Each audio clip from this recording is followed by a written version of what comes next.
बच्चों, आज हम श्री भवानी प्रसाद मिश्र द्वारा रचित कठपुतली कविता के बारे में जानेंगे। अभी आप पहले जानिए भवानी प्रसाद मिश्र जी के बारे में। गीत फरोश के नाम से प्रसिद्ध भवानी प्रसाद मिश्र का जन्म 29 मार्च 1913 को गांव टिगरिया, होशंगाबाद, मध्य प्रदेश में हुआ था। इनकी प्रारंभिक शिक्षा होशंगाबाद, सोहागपुर, नरसिंहपुर और जबलपुर में हुई। इन्होंने बीए तक शिक्षा प्राप्त की। ये दूसरे तार सप्तक के प्रसिद्ध कवि के रूप में प्रसिद्ध हुए। ये गांधीवादी विचारक थे। गांधीवाद की स्वच्छता, पावनता और नैतिकता का प्रभाव तथा उसकी झलक उनकी कविताओं में साफ दिखाई देती है। इनका प्रथम संग्रह गीत फरोश अपनी नई शैली, नई उद्भावनाओं और नए पाठ प्रवाह के कारण अत्यधिक लोकप्रिय हुआ। प्यार से लोग इन्हें भवानी भाई कहकर संबोधित करते थे। इनकी प्रमुख रचनाएं हैं गीत फरोश, चकित है दुख, खुशबू के शिलालेख, त्रिकाल संध्या, अंधेरी कविताएं, कालजयी। ये सभी कविता संग्रह हैं। मिश्र जी ने जिन्होंने मुझे रचा, संस्मरण तथा कुछ नीति कुछ राजनीति की भी रचना की। भवानी प्रसाद मिश्र उन गिने चुने कवियों में थे जो कविता को ही अपना धर्म मानते थे और आम जनों की भाषा में ही लिखते थे। इन्हें अनेक पुरस्कार व सम्मान प्राप्त हुए, जिसमें प्रमुख हैं साहित्य अकादमी पुरस्कार, हिंदी संस्थान का साहित्यकार सम्मान और मध्य प्रदेश शासन का शिखर सम्मान। मिश्र जी की मृत्यु 20 फरवरी 1985 को नरसिंहपुर, मध्य प्रदेश में हुई। इनकी कविताएं पढ़ते हुए महसूस होता है कि कवि हमसे बातचीत कर रहे हैं। उनकी यही प्रतिभा हमें कठपुतली कविता के माध्यम से भी पता चलती है, जिसमें कवि ने कठपुतली के मन की बातें महसूस करके पंक्तिबद्ध की हैं। भारतीय संस्कृति का प्रतिबिंब लोक कलाओं में झलकता है। इन्हीं लोक कलाओं में कठपुतली कला भी शामिल है। कठपुतली नाम सुना है आपने? कठपुतली का इतिहास बहुत पुराना है। ईसा पूर्व 4वीं शताब्दी में पाणिनि की अष्टाध्यायी में नट सूत्र में पुतला नाटक का उल्लेख मिलता है। कुछ लोग कठपुतली के जन्म को लेकर पौराणिक आख्यान का जिक्र करते हैं कि शिवजी ने काठ अर्थात लकड़ी की मूर्ति में प्रवेश कर पार्वती जी का मन बहलाकर इस कला की शुरुआत की थी। कहानी सिंहासन 32 में भी विक्रमादित्य के सिंहासन में 32 पुतलियों का उल्लेख है। आज यह कला भारत में ही नहीं अपितु चीन, रूस, रोमानिया, इंग्लैंड, चेकोस्लोवाकिया, अमेरिका व जापान आदि देशों में पहुंच चुकी है। कठपुतली का प्रयोग मनोरंजन के अलावा शिक्षा, विज्ञापन आदि अनेक क्षेत्रों में किया जाता है। हमारे देश में तो यह कला लगभग 2000 वर्ष पुरानी है। कठपुतली का खेल अत्यंत प्राचीन नाटकीय खेल है। यह खेल गुड़ियों अथवा पुतलियों द्वारा खेला जाता है। गुड़ियों में नर मादा रूपों द्वारा जीवन के अनेक प्रसंगों को कठपुतलियों के माध्यम से अभिव्यक्त किया जाता है। कठपुतलियां लकड़ी, प्लास्टर ऑफ पेरिस या कागज की लुगदी से बनी होती हैं। उनके शरीर के विभिन्न भाग इस प्रकार जोड़े जाते हैं कि उनसे बंधी डोर खींचने पर उनके हिस्से अलग अलग हिल सके। आज हमारी कक्षा में कुछ खास मेहमान आए हैं। आइए इनसे मिलते हैं। सबसे पहले हम मिलते हैं माधव से। नमस्ते माधव। नमस्ते। और माधव अपने साथ हमें मिलवाने के लिए लाए हैं कठपुतलियां। जी हाँ, नर कठपुतली और मादा कठपुतली। बहुत सुंदर कठपुतलियां हैं माधव। चलिए अब हम कविता पाठ करते हैं।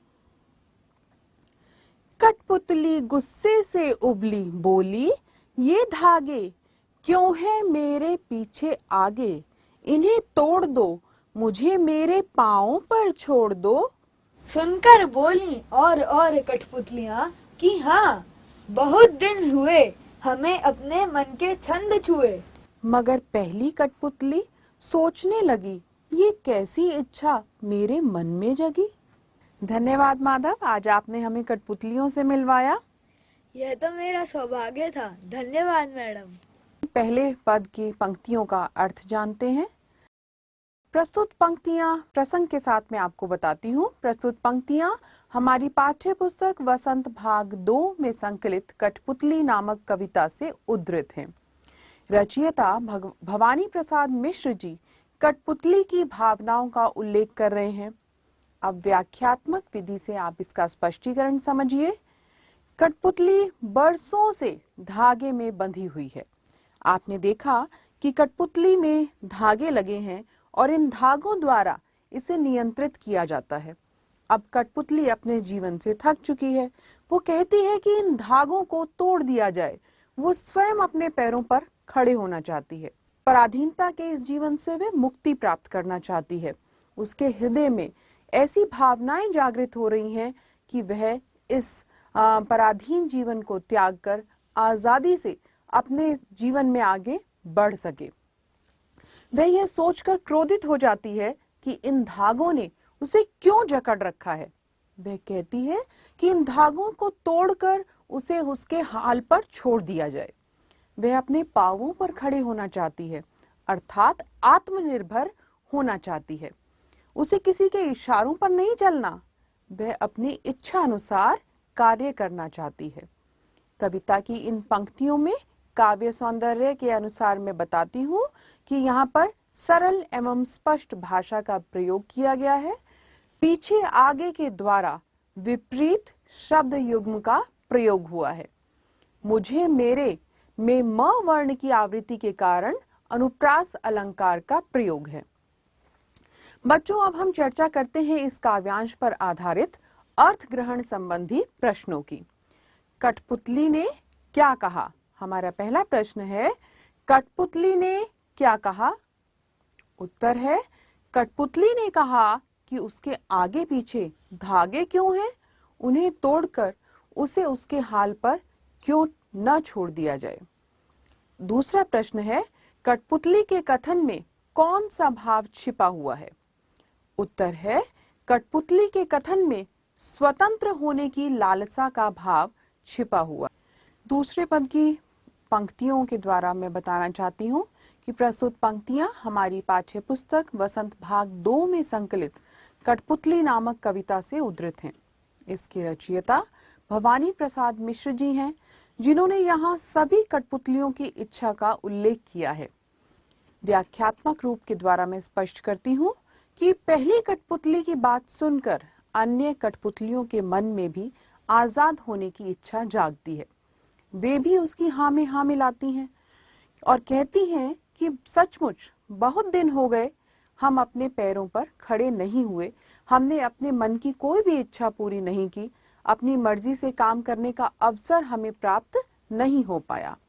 इसी कारण सभी कठपुतलियां विद्रोह करने के लिए तैयार हैं। इन पंक्तियों में काव्य सौंदर्य देखिए, भाषा सरल एवं स्पष्ट है और के द्वारा शब्दों की आवृत्ति हुई है, जिसके कारण पुनरुक्ति प्रकाश अलंकार का प्रयोग किया गया है। अब इस काव्यांश पर आधारित प्रश्नों का उल्लेख देखिए। पहला प्रश्न है, पहली कठपुतली की बात किसने सुनी? उत्तर है, पहली कठपुतली की बात उसके साथ रहने वाली अन्य कठपुतलियों ने सुनी। दूसरा प्रश्न है, दूसरी कठपुतली ने क्या कहा? उत्तर है, दूसरी कठपुतलियों ने पहली कठपुतली से सहमति व्यक्त करते हुए कहा कि अपने मन के अनुसार काम किए उन्हें सचमुच बहुत दिन हो चुके। तीसरा प्रश्न है, मन के छंद छूने का आशय क्या है? मन के छंद छूना का आशय है अपनी मन मर्जी से काम करना। तीसरे पद की पंक्तियां पढ़ते हुए आपको बताती हैं कि प्रसंग के अनुसार प्रस्तुत पंक्तियां वसंत भाग 2 में संकलित कविता कठपुतली से ली गई हैं। इन पंक्तियों में कवि श्री भवानी प्रसाद मिश्र जी ने पहली कठपुतली की सोच के विषय में बताया है। व्याख्या करते हुए मैं बताती हूँ कि पहली कठपुतली की बात सुनकर जब सभी कठपुतलियां आजादी के लिए विद्रोह करने को तैयार हो जाती हैं, तो पहली कठपुतली सोच में पड़ जाती है। पहले उसे केवल अपनी आजादी के विषय में सोचना था, इसलिए क्रोधित हो गई थी।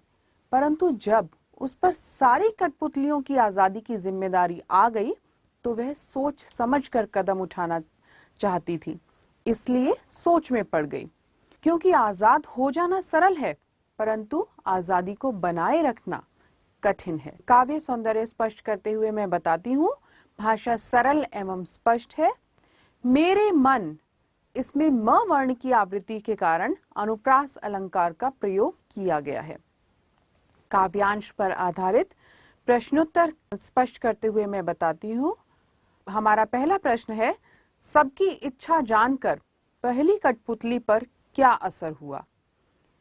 उत्तर के रूप में मैं बताती हूँ, सबकी इच्छा जानकर पहली कठपुतली सोच में पड़ गई। दूसरा प्रश्न है, पहली कठपुतली के ऐसा सोचने का क्या कारण था? उत्तर होगा, पहली कठपुतली ऐसा इसलिए सोच रही थी क्योंकि उसके कारण सभी विद्रोह के लिए तैयार हो गए थे, अतः उसके कंधों पर अब सबकी स्वतंत्रता की जिम्मेदारी थी। तीसरा प्रश्न है, कठपुतली के मन में जो इच्छा जागी थी वह कितनी स्वाभाविक थी? आपको क्या लगता है, क्या कठपुतली ऐसा कर सकती थी? उत्तर के रूप में समझिए, कठपुतली के मन में जो इच्छा जागी वह पूर्णतया स्वाभाविक थी, क्योंकि सभी स्वतंत्र रहना चाहते हैं।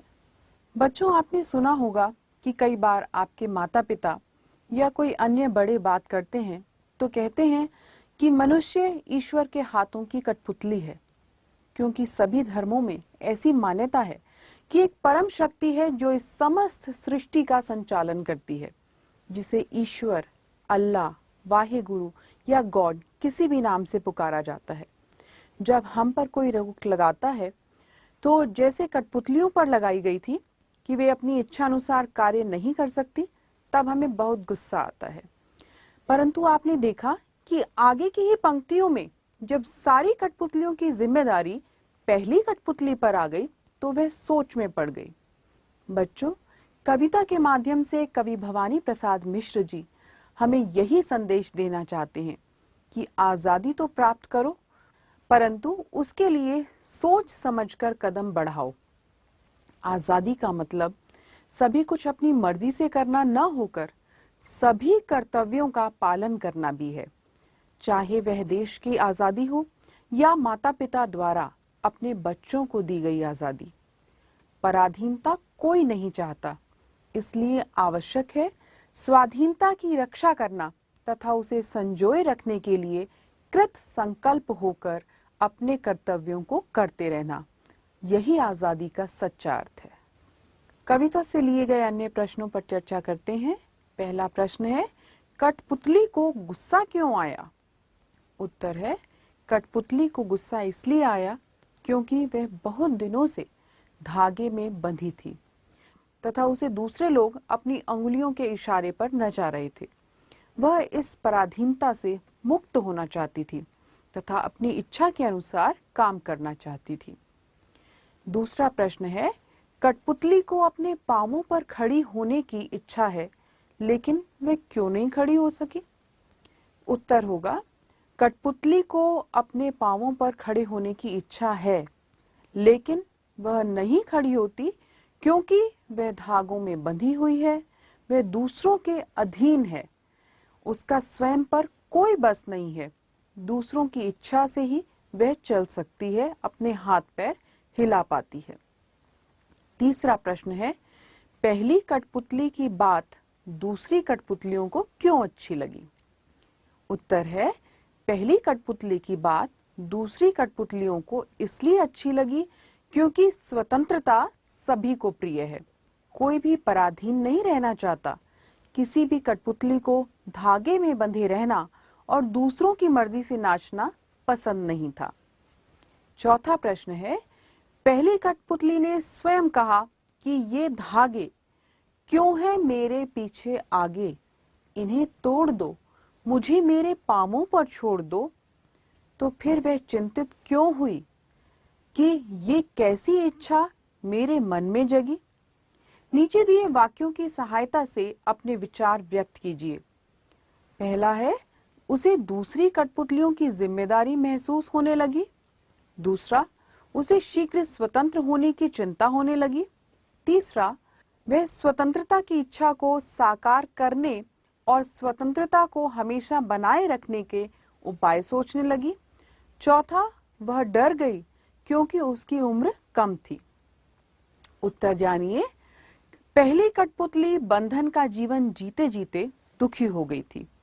अपनी पराधीनता पर उसे क्रोध आ गया, इसलिए उसने आजाद होकर आत्मनिर्भर होने की इच्छा जताई। लेकिन जब सारी कठपुतलियों की जिम्मेदारी उस पर आ गई तो उसके नेतृत्व में विद्रोह करने के लिए वे तैयार होने लगी तो वह डर गई। वह सोच में पड़ गई कि सबकी जिम्मेदारी लेकर वह इतना बड़ा कदम कैसे उठाएगी। अब तक दूसरों पर सभी आश्रित रहे हैं, अभी तक सारी कठपुतलियां दूसरों पर ही आश्रित थी ना, तो एकदम से मिली आजादी में कहीं उनके कदम लड़खड़ा तो नहीं जाएंगे। यही कारण था कि पहली कठपुतली चिंतित होकर अपने फैसले के विषय में सोचने लगी। शब्दार्थ देखते हैं।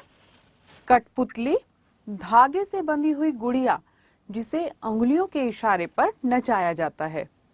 दूसरा है, गुस्से से उबली अर्थात क्रोधित हो गई।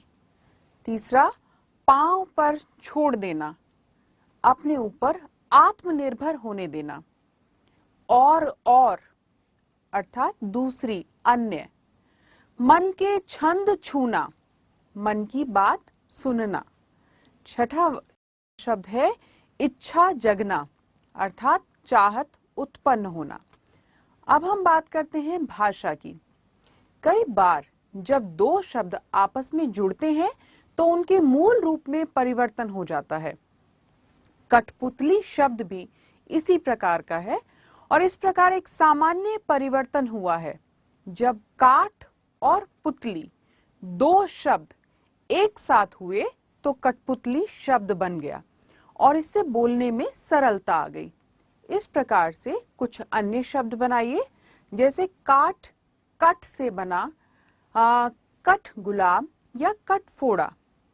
आपको दिए गए शब्द हैं हाथ से बना हथ, सोना से सोन और मिट्टी से मट। इनसे आपको नए शब्दों का निर्माण करना है। मैं आपकी सहायता करती हूँ। हाथ और करघा, हाथ और करघा से शब्द बना हथकरघा। हाथ और कड़ी से शब्द बना हथकड़ी। हाथ और गोला से शब्द बना हथगोला। इसी प्रकार सोना, जब हम सोन शब्द ले रहे हैं या सोना ले रहे हैं तो सोना और चिड़िया सोन चिड़िया। सोना और जूही सोन जूही। सोना और परी सोन परी। अगला देखिए, मिट्टी और मैला मट मैला। इस प्रकार आपने अन्य नए शब्दों की रचना की। इसका दूसरा प्रश्न देखिए, कविता की भाषा में लय या तालमेल बनाने के लिए प्रचलित शब्दों और वाक्य में बदलाव होता है। जैसे आगे पीछे अधिक प्रचलित शब्दों की जोड़ी है, लेकिन आपने कविता में देखा पीछे आगे का प्रयोग हुआ है। यहाँ आगे का बोली में धागे से ध्वनि का तालमेल है। इस प्रकार के शब्दों की जोड़ियों में आप भी परिवर्तन कीजिए। शब्द दिए गए हैं, जैसे है दुबला पतला, तो इसका परिवर्तन यदि हम करेंगे तो हो जाएगा पतला दुबला। फिर अन्य शब्द है इधर उधर, परिवर्तन करने पर शब्द होगा उधर इधर। अगला है ऊपर नीचे, तो परिवर्तन करने पर शब्द होगा नीचे ऊपर। फिर है दाएं बाएं, परिवर्तन करने पर शब्द होगा बाएं दाएं। फिर है गोरा काला, परिवर्तन करने पर होगा काला गोरा। फिर लाल पीला, तो परिवर्तित शब्द हो जाएगा पीला लाल। धन्यवाद।